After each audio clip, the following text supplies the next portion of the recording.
अली। सिमरन की छोटी बहन विभा माँ के होते हुए भी सिमरन के ही पीछे लगी रहती थी। सिमरन, आ गई हो तो इसे खाना खिला दो। बोल रही है तुम जब तक नहीं खाओगी ये भी नहीं खाएगी। क्या है विभा, तुम खा लिया करो ना, मुझे ऑफिस से आने में देर हो जाती है। और कोई छोटी बच्ची तो हो नहीं तुम जो खाना भी नहीं खाती हो कि दीदी आएगी तो ही खाऊंगी। हाँ हाँ, छोटी बच्ची ही समझ लो। और एक बात, जब आपको पता है कि मैं आपके बिना नहीं खाती हूँ तो रोज रोज क्यों बोलती हो? अरे क्या है ये, दोनों बहनें कम माँ बेटी ज्यादा लगती हो।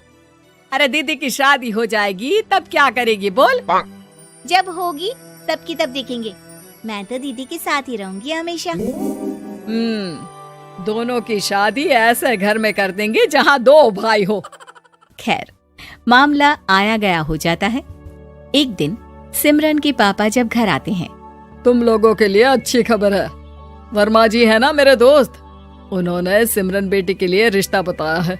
बहुत अच्छा लड़का है, सिमरन को भी पसंद कर लिया है और कल वो लोग आ रहे हैं सिमरन को देखने अपने घर। सिद्धांत अपने माता पिता के साथ सिमरन को देखने आता है। उसे सिमरन अच्छी लगती है और शादी तय हो जाती है। सिद्धांत की माँ कहती है, अब तो हम लोग ले जाएंगे जल्द ही अपनी सिमरन को यहाँ से। अरे हाँ हाँ, क्यों नहीं, आपकी ही है अब तो हमारी बेटी। दूर खड़ी विभा सब सुन रही होती है। अब तो दीदी की शादी हो जाएगी, फिर तो वो चली जाएंगी। दीदी के बिना मैं कैसे रहूंगी? कुछ न कुछ तो करना ही होगा जिससे दीदी की शादी ही ना हो। सभी के जाने के बाद क्या शादी के बाद दीदी हम लोगों के साथ नहीं रहेंगी? अरे नहीं तो फिर क्यों रहेगी, शादी हो जाएगी तो अपने घर चली जाएगी ना। तो मैं भी जाऊंगी उनके साथ, मेरा भी सामान पैक कर देना। अरे कैसे बात कर रही हो विभा, दीदी के ससुराल छोटी बहन नहीं जाती। हाँ, कभी कभी जाकर मिलाना और रोज फोन पर भी बात कर लेना, ठीक है? नहीं पापा, आप तो जानते हैं मैं दीदी के बिना खाना भी नहीं खाती, ना ही मुझे उनके बिना नींद आती है। सिमरन बहन की बात सुनकर इमोशनल हो जाती है। अगले दिन से विभा खाना खाना छोड़ देती है। लोगों के लाख समझाने के बाद भी विभा ना खाती है ना ही सोती है। अंत में हार मानकर सिमरन सिद्धांत से मिलती है। सिद्धांत, मेरे मम्मी पापा ने बचपन से ही विभा और मुझे साथ रखा। वो मुझसे बहुत जुड़ी है। मुझे उसकी टेंशन रहेगी शादी के बाद, क्योंकि वो मेरे बिना नहीं रह सकती है। अरे ये तो छोटी सी बात है, वो हम लोगों के साथ हमारे घर में रह सकती है। जब उसकी अकल आ जाएगी या वो समझ जाएगी कि तुम्हारा घर वो नहीं बल्कि ये है, तो हम उसे घर छोड़ आएंगे, ठीक है? सिमरन खुश हो जाती है क्योंकि वो यही चाहती थी। वो माँ पिता से बात कर लेती है। अरे कैसी बात कर रही हो सिमरन, भला बेटी के ससुराल में हम छोटी बहन को कैसे भेज दे? जमाना क्या कहेगा? अरे तू पागल हो गया है, मना कर दे। इस शादी में इन लोगों का तो ये चलता ही रहेगा।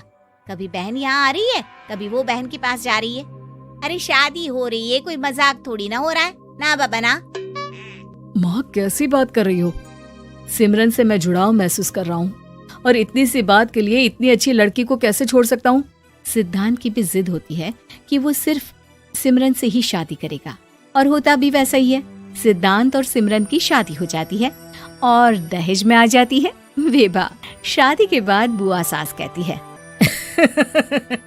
अरे माँ ना, साली आधी घर वाली होती है, लेकिन ये क्या, तुम तो उसे घर ही ले आए।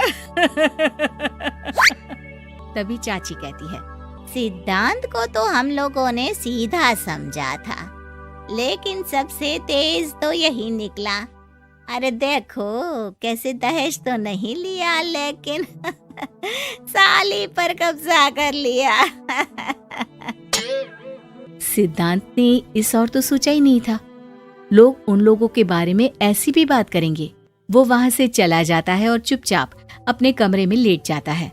क्या हुआ सिद्धांत, तुम अचानक से परेशान हो गए, कोई बात है क्या?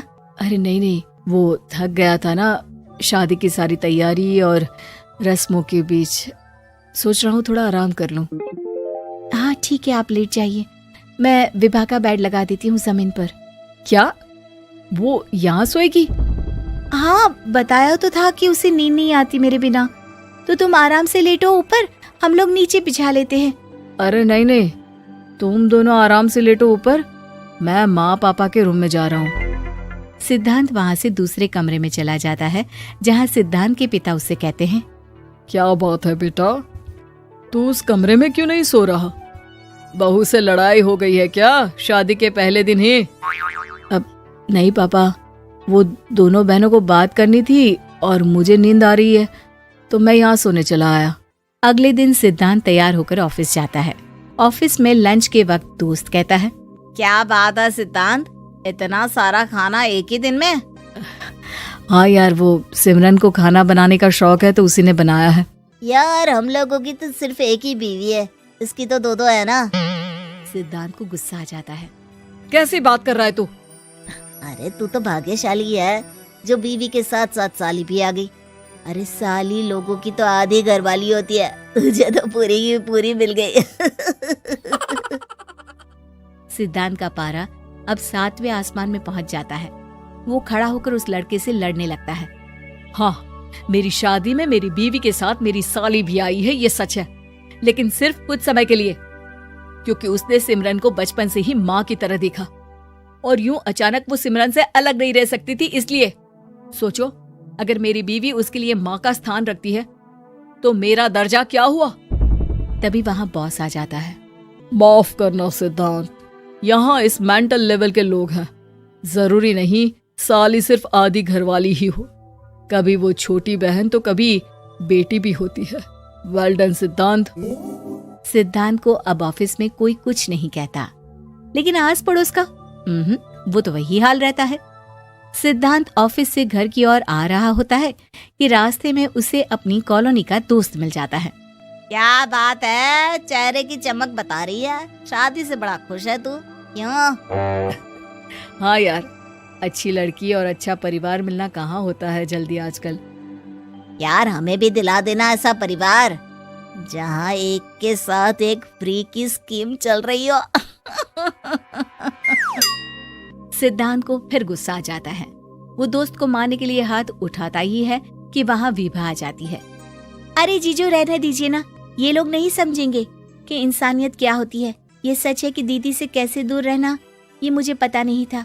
आपने मुझे दीदी के पास रहने का मौका देकर ये समझने का मौका दिया कि लड़की का असली घर उसका ससुराल होता है। मैं समझ चुकी हूँ, मैं जा रही हूँ जीजू, लेकिन मैं खुश हूँ कि आपने मुझे अपनी छोटी बहन समझा। सभी उन लोगों को देखकर ताली बजाने लगते हैं।